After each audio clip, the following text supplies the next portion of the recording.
qu'on s'amène le matin. Tu fais tes fiers comme mon quand te réclame un bisou le matin. Mon pied, je te l'ai juré. Tu pleures la nuit, mais on va danser. Y'a plus le temps où est palabrer. J'ai la formule qu'il faut, malala. Retour en studio, Bruno Gaclé, bonjour. Bonjour, Lukman Oroukcho, bonjour à tous. Ousmane Tinoala, bonjour. Bonjour, Lukman Oroukcho. Nous allons prendre la direction de Parakou pour retrouver notre invité téléphonique du jour, Charbil Maman, bonjour. Bonjour, monsieur le journaliste. Et merci d'avoir accepté notre invitation. Vous êtes le directeur régional Bourgois-Libori de la Société nationale des eaux du Bénin. Soneb, avec vous, nous allons parler d'une situation. D'abord, pour venir au boulot ce matin, nous avons eu la chance de recueillir quelques gouttes d'eau de robinet de Soneb à Malanville ici. Ce n'est pas seulement aujourd'hui. Êtes-vous au courant de la situation, directeur ? Oui, merci beaucoup, monsieur le journaliste. Je pense que nous sommes bien au courant de la situation qui prévaut actuellement à Malanville en matière d'approvisionnement en eau potable de nos populations. Ah oui, et que se passe-t-il concrètement? De quoi s'agit-il? Qu'est-ce qui se passe réellement? Merci beaucoup, monsieur le journaliste. Il faut souligner que la ville de Malanville est alimentée par deux stations d'eau.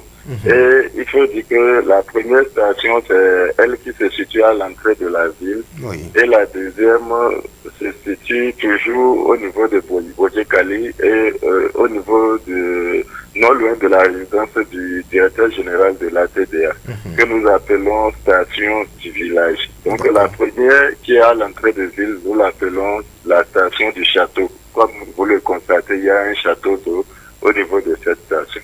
Il faut dire que la situation qui prévaut est due à une panne que nous avons enregistrée au niveau de la station du village, c'est-à-dire celle qui se situe non loin de la résidence du directeur général de l'ATDA. Nous devons souligner que c'est une station qui nous permet de produire tout au moins la moitié des besoins de nos clients au niveau de la ville de Malanville. Donc, une fois cette station en panne, vous convenez avec moi que nous sommes dans une insuffisance de production. Donc, la quantité que la seule station du château nous fournit ne nous permet pas de combler les attentes et les besoins de nos populations au niveau de la ville de Malanville. Donc, voilà, c'est cette situation qui crée un certain nombre de perturbations en matière d'approvisionnement en eau de la ville de Malanville. Et cela fait plus de 2 semaines, directeur, que vos abonnés de Malanville souffrent le matis. Que faites-vous pour corriger le tir? On vous sait très prompte dans le règlement des situations souvent. Merci, monsieur le journaliste. Il faut reconnaître que nous ne sommes pas restés les bras croisés. Une fois que la panne a été détectée, dans un premier temps, nos collaborateurs qui sont en service au niveau de la ville de Malanville ont essayé de réparer cette panne, mais malheureusement, ils n'ont pas pu le faire. Donc, suite à la lettre qu'ils nous ont donnée, nous avons diligenté une mission depuis Parakou qui est allée à Malanville pour quand même essayer de résoudre le problème. Mais malheureusement, cette mission, suite à ces investigations, s'est rendu compte que c'est un équipement en réalité qui est grillé, et il va falloir remplacer l'équipement. Donc disons que à l'heure actuelle, nous avons déjà commandé l'équipement, nous attendons qu'on nous livre cet équipement pour pouvoir définitivement régler le problème. Mais comme vous le savez, on dit que souvent que l'eau, c'est la source de vie. Bien sûr. Donc pour cette raison, nous ne pouvons pas voir nos concitoyens, nos abonnés souffrir et ne rien faire. Donc il faut dire qu'à l'heure actuelle, nous sommes en train de penser aux voies et moyens quand même pour soulager un tant soit peu les peines de ces clients à qui d'ailleurs je profite pour présenter les excuses de la Société nationale des eaux du Bénin. Oui, finalement, on n'a pas eu un communiqué de façon formelle ou mis à part sur les réseaux sociaux. Tous vos abonnés ne sont pas présents sur les réseaux sociaux, directeur. Bon, bien entendu, tous les abonnés ne sont pas présents sur les réseaux sociaux. C'est pour cette raison que nous devons vous féliciter aussi, vous qui êtes des chasseurs d'informations. Oui. Je pense que vous convenablement votre rôle et nous profitons aussi de votre canal pour pouvoir toucher un grand nombre de nos concitoyens. Très Voilà. bien. Oui. Et, bon, de façon précise, directeur, quand est-ce qu'on aura la solution de façon précise? À l'heure actuelle, il faut être honnête parce que nous sommes en face de nos parents. Nous ne sommes pas là pour dire ce que nous ne savons pas. Donc il faut être honnête. Comme je l'ai dit, l'équipement est grillé. Nous avons lancé la commande. Ça veut dire qu'à tout moment, parce que nous avons saisi la direction générale de la SONEB qui est en train de mener les démarches pour nous trouver quand même l'équipement qui est grillé. Donc à tout moment, on peut nous fournir cet équipement.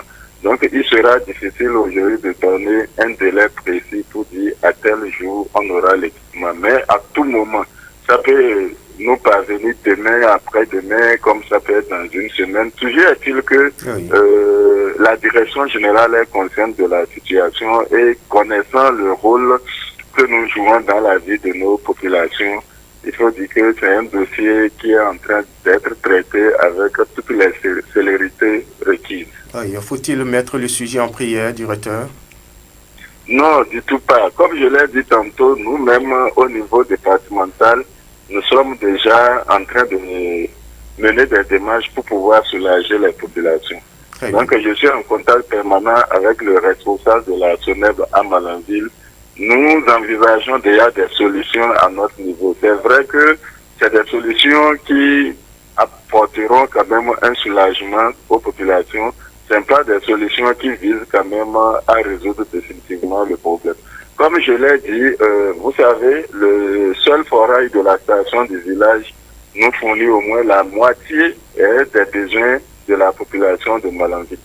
La solution que nous envisageons, c'est de trouver au moins quand même une solution palliative qui va nous permettre, à défaut de mobiliser cette moitié, au moins ce qu'on pourra mobiliser au niveau de cette station, on le fera pour soulager les populations. Et comme vous le savez, je pense que nous avons un réseau de distribution d'eau que nous pouvons quand même essayer de canaliser à notre guise. Donc, c'est-à-dire, on fera en sorte que les populations, certains quartiers ne soient pas privés de l'eau 24 sur 24, ou tout au moins, même si ça doit durer, qu'au moins un jour sur deux, que nos concitoyens puissent avoir de l'eau en attendant que la solution définitive n'intervienne. Donc, le message que nous portons aux populations, c'est de commencer, je pense bien que la population fait ce que je veux dire, c'est de constituer quand même des stocks pour que les périodes où nous allons isoler c'est un certain nombre de clients, que les stocks puissent quand même servir à combler ou bien à satisfaire leurs besoins en matière d'eau. Donc je pense que cette... Oui. Notre invité téléphonique est parti un peu plus tôt. L'essentiel est tout de même cerné. Merci à vous, cher Abul Moment, directeur régional Borgo Libori de la Société béninoise des eaux, Société nationale des eaux du Bénin. Eh bien, on revient en studio. Est-ce qu'il est revenu? Oui, c'est... Il est là, directeur? Oui, allô? Oui, donc directeur. Je disais que nous demandons quand même aux populations de constituer des réserves d'eau pour pouvoir un temps soit peu soulager leurs peines. Merci beaucoup, directeur. Et tout ça, est-ce que la facture viendra à la fin du mois? Tout compte fait, vous savez, comme vous le savez bien, nous avons des contacts d'eau qui sont en place. Et comme je l'ai dit, nous faisons en sorte que les populations ne soient pas définitivement privées d'eau. Donc même si c'est un seul mètre cube que quelqu'un a consommé, souffrez quand même qu'on puisse lui adresser la facture pour qu'il puisse payer au moins le mètre cube qu'il a consommé. Voilà. Donc je ne dirais pas que les factures ne viendront pas. Les factures viendront, mais ces factures seront à la hauteur des consommations qui seront enregistrées par nos abonnés. D'accord. Une dernière question pour vous, directeur. Nous avons remarqué que lorsque la société sœur de la SONEB, qui est la SBE, lorsque cette société vient à couper l'énergie électrique sur une longue période, l'eau devient aléatoire au niveau des robinets de SONEB. Quel est à quel degré les deux sociétés sont liées, directeur? Nous sommes intimement liés à la société béninoise d'énergie électrique, la SBE, Oui. mais nous essayons quand même de nous rendre un temps soit peu autonome.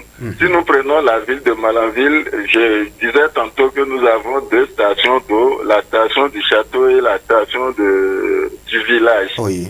qui est non loin de la résidence du DG de la TDA.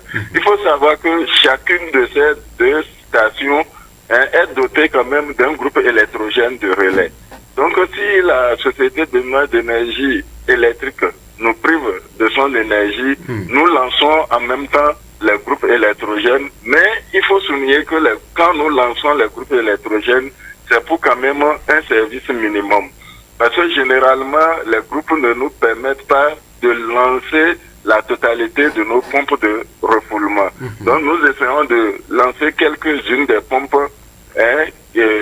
supportées par le groupe électrogène, mais qui nous permettent quand même de donner un service minimum.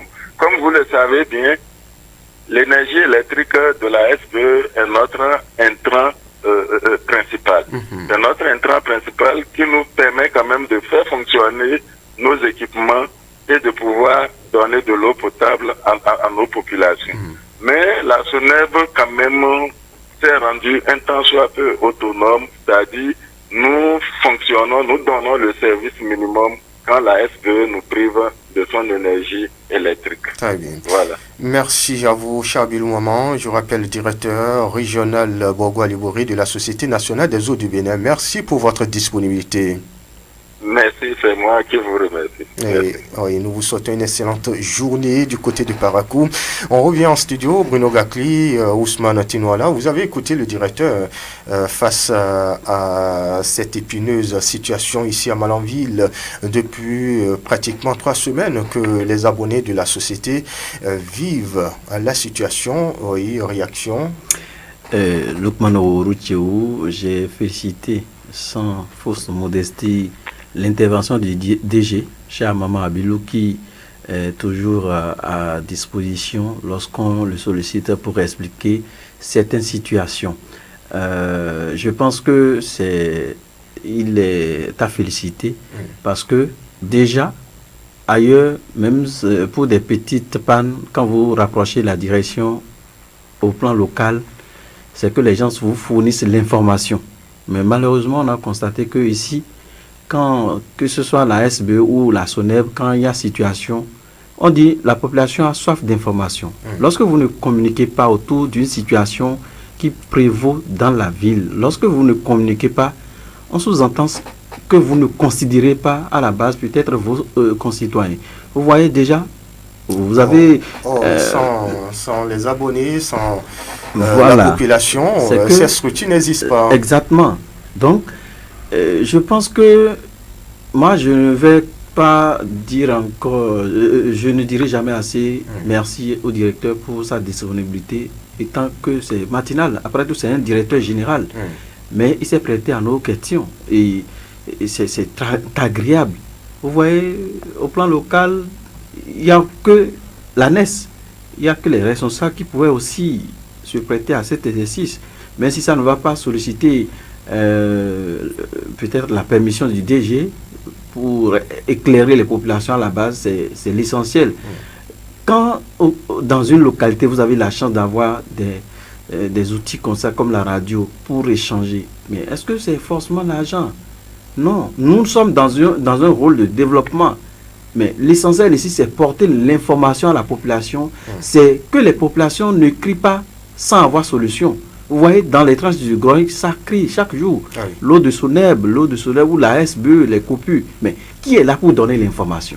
Tout le monde se dit, non, j'ai peur, autant de talons, il ne faut pas parler. Mais est-ce qu'on doit toujours continuer à D'ailleurs, de quoi doit-on avoir peur? Moi, je ne sais pas. Si le chef de l'État communique Oui. autour de beaucoup de choses, si les directeurs communiquent, pourquoi En tout cas, à Malanville ici, par exemple, à Harubanda, où vous avez encore présenté dans votre bulletin de l'information, les populations sont obligées de consommer l'eau depuis, ce qui entraîne ces maladies diarrhéiques à des situations dramatiques. Vraiment, dans ce quartier, ce n'est pas la joie.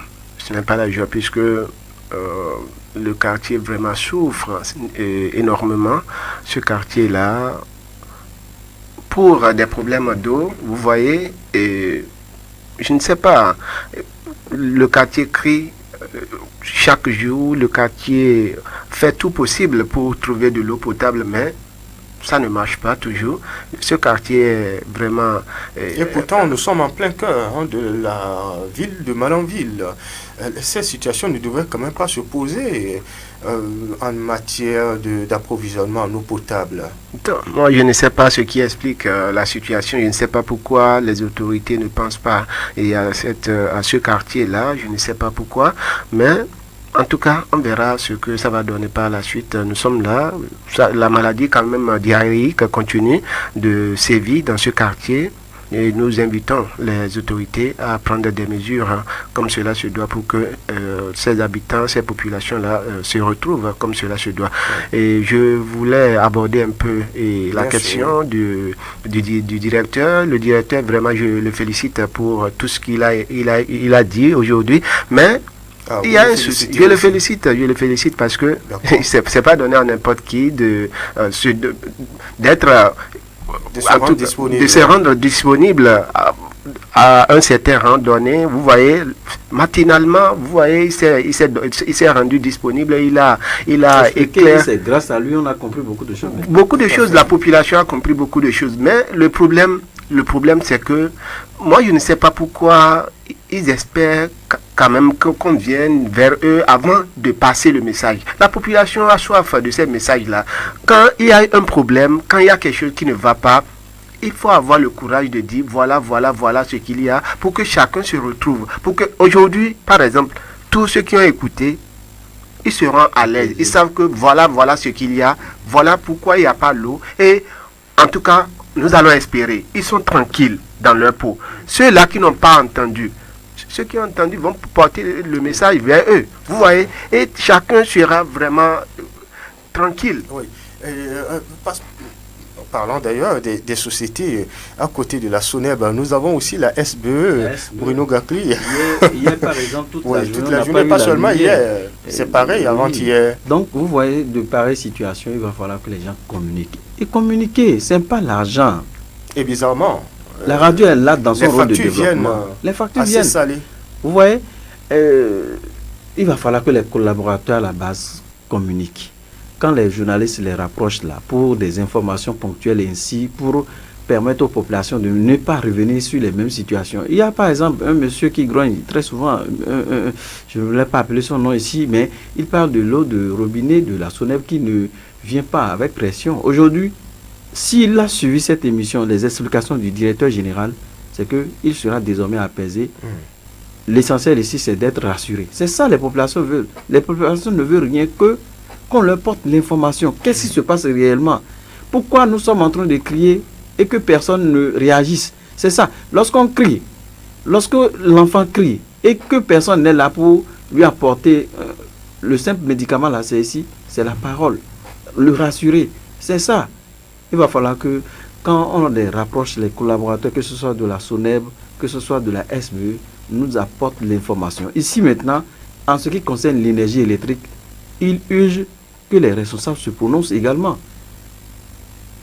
On va les rapprocher maintenant, vous allez voir, ils vont dire non, moi je ne vais pas parler, j'ai peur, autant de non, on a dépassé l'étape là. Si la vieille dame à la maison, dans sa petite boutique, parle, donne une explication par rapport à un sujet, je pense qu'en tant que responsable intellectuel, on peut aussi parler. Tout à fait. Jusque là, Talon n'est pas arrivé dans la maison de quelqu'un, lui attraper ses gorges pour lui dire pourquoi vous avez parlé à la radio, pourquoi non. Oui. Le président Patrice Talon n'est pas là au-delà de tout ça là, non.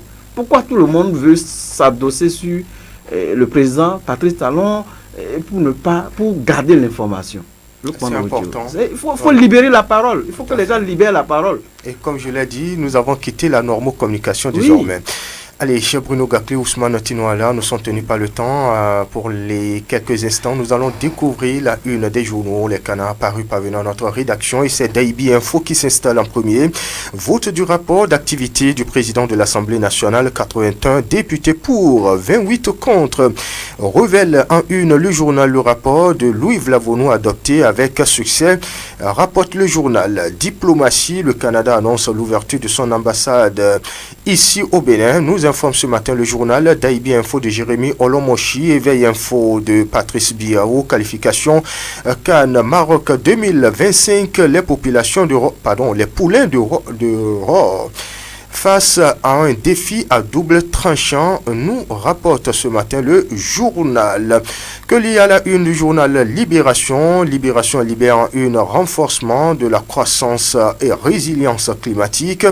Une enveloppe financière de 635,5 millions d'euros pour le Bénin. Nous informe ce matin le journal Libération qui libère sa place et cède sa place évidemment au quotidien Le Meilleur. Le journal parle de l'Assemblée nationale, le rapport d'activité du président Louis Vlavono adopté haut les mains par 81 députés. Nous rapporte en manchette le quotidien. Le potentiel